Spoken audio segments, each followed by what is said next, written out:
question. Let me ask you a question today, sir. Come here, I'll answer your questions as well. Generally, people ask for proof for the existence of God. No, they don't. If they did, we wouldn't be in this entire mess where the majority of people on Earth believe in some force which, by definition, has never been observed or scientifically theorised. Greetings and welcome there, people of YouTube. This is Essence of Water here doing another video response to London Darwin Movement's video, Your Heart and God. With that said, let us continue. But I want to change the question today. What I want to suggest is, on what basis do we deny the existence of God?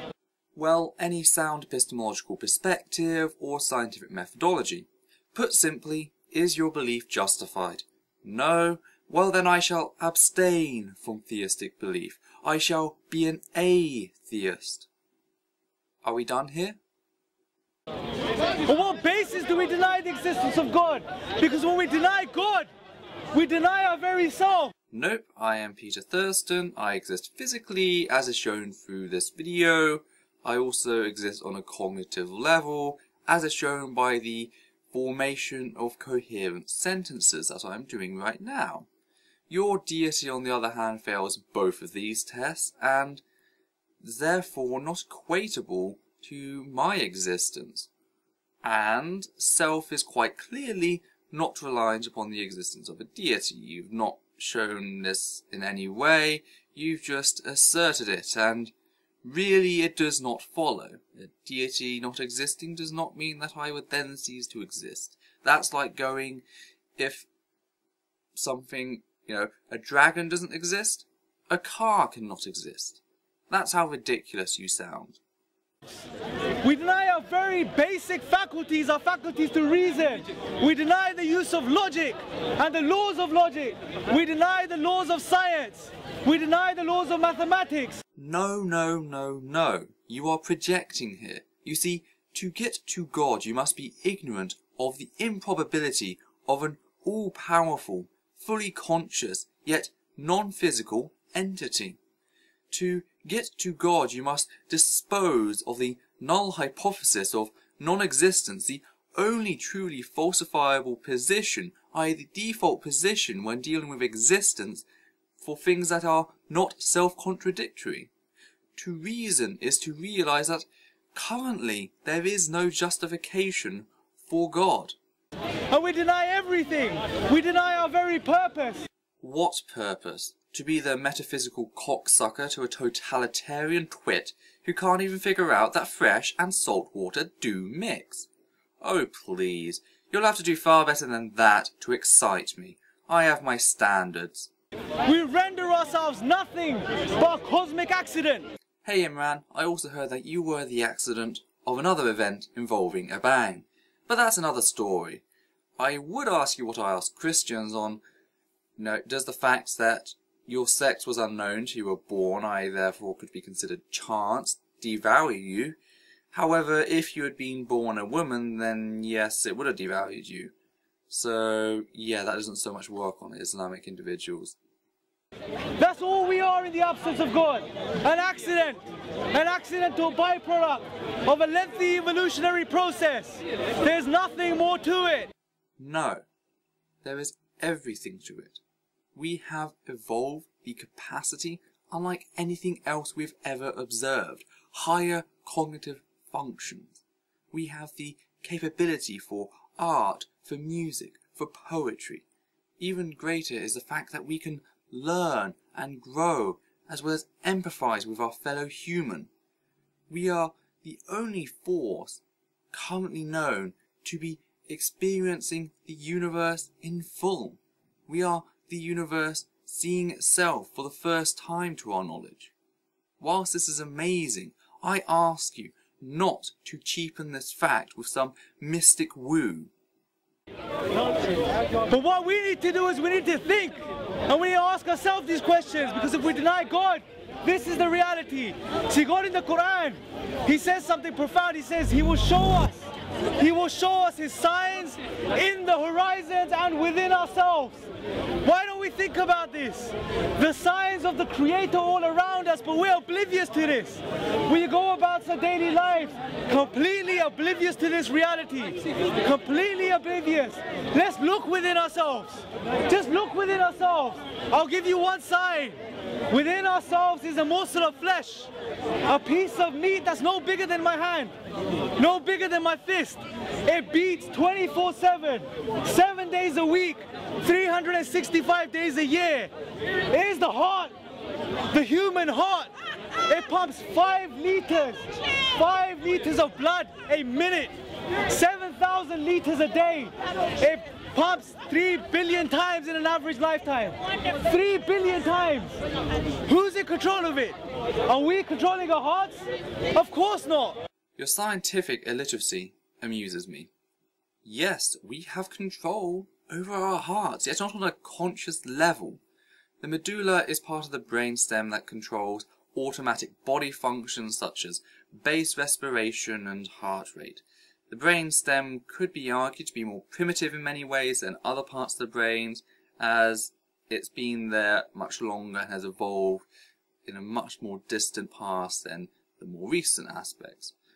As for the comment on how much it does, we also have to remember that it's certainly not perfect. I mean, you can overwork it, leading to high blood pressure and even failure. If that was your argument, consider it void. But we have the nerve to suggest that it's just happening by this blind, random process. There's no controller, it just beats. The heart's one of the first organs that starts functioning in the human being. Around day 22, before the brain develops, before the central nervous system starts functioning, the heart starts beating. Who is in control of this? It certainly isn't us.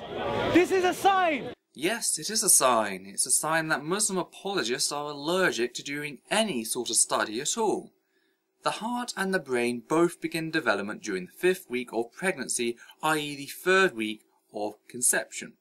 To top this off, it is during the 6th week that the heart begins to beat properly, a mere 28 days after conception. At the same time, the neural tube is closing. I repeat, the neural tube is closing, i.e. it is already there, yet not fully developed. And you don't need a fully developed neural tube to have some form of connection. This is shown by the neural defects that your God so lovingly decided to throw into the mix to show us the basic facts that no, you're talking absolute rubbish. Still no mystery here, especially when considering that the brainstem is one of the first parts of the brain to develop. Yeah, we're oblivious to this, and one of the reasons is this. Because today, in the 21st century, we have something called science. And science is amazing. Science is an amazing method, but what certain scientists, certain individuals want to suggest is that because science tells us how things work, therefore there's no need for a creator. This is untrue. All that is being explained is that we, as a modern society, have advanced in the field of how to best explore the ontological reality of nature, i.e. epistemology.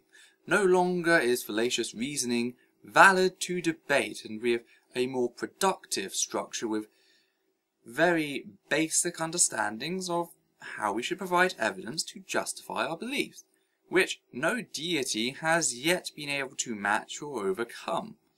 Funny that. This is obnoxious. This is absurd.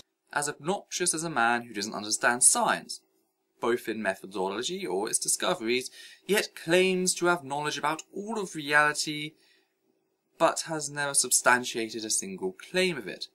Ever. Just because you understand the how, it doesn't necessarily mean that there's no why.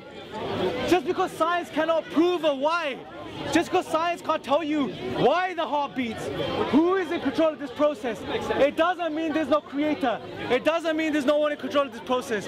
To suggest such a thing would be absurd. But we know perfectly well what controls the heartbeat, so your why is a baseless and unrequired assertion. It's like going, we know stuff burns, we know how, but not why. Therefore genies. Why do you deny genies?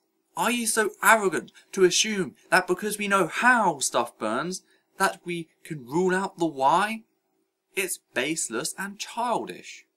Think about this. Please, take your own advice in future and save us both a lot of time and work. I mean, if you still want to suggest that the entire universe just popped into existence out of nothing, by chance, and then you want to suggest that our solar system just formed as it did, and then you want to suggest that the Earth came and fell into this perfect alignment, into its perfect position, into the Goldilocks zone as they call it. The Goldilocks zone, neither too close to the sun, neither too far. If you want to suggest this, and then you want to suggest that the atmosphere fell into this perfect balance, and then you want to suggest that life just popped into existence out of nowhere, and then you want to suggest that life developed. If you want to suggest that all of these things are by chance, by random, blind, unconscious processes, then remember that you're not deluding anyone except yourself. You're not deluding anyone except yourself. Look into the reality. And he strikes, and he hits the straw man, and it's out of the park! The referee offers extra points for personal incredulity and scientific illiteracy, not to mention the complete twisting of words and begging the question. That goes for a 5 fallacy home run, people. Never before have we seen such ignorance this outstanding. But coming back down for a second, science is very much slowly creeping along to find a string of natural cause and events, seemingly with no divine intervention whatsoever. To top this off, the statistical probability of life existing on some planets is so mathematically large when you take into consideration the size of the universe, even our galaxy alone, and the number of solar systems and the number of planets in those solar systems. Also, the Goldilocks zone is actually pretty large in planetary terms. I mean, we shift 3 million miles closer and further from the Sun in our current elliptical orbit. It's not a circular orbit, it is an elliptical orbit. And yet our atmosphere and axial tilt has a much greater impact on our lives. Oh, and this is the same atmosphere that produces all manner of deadly forces on a planet you claim was created for us. Well done. So yes, that is the end of the video. I hope you guys have enjoyed. If you'd like to support my work, please check out my Patreon and think about donating some money. If you like, please click a like, comment, share and subscribe. And when I say share, do it on Facebook and Twitter, as it really does help me a lot. Also, feel free to check out my own Facebook and Twitter, as I do post updates now and then. This is Essence of Thought, hoping you're all doing well. Take care and out.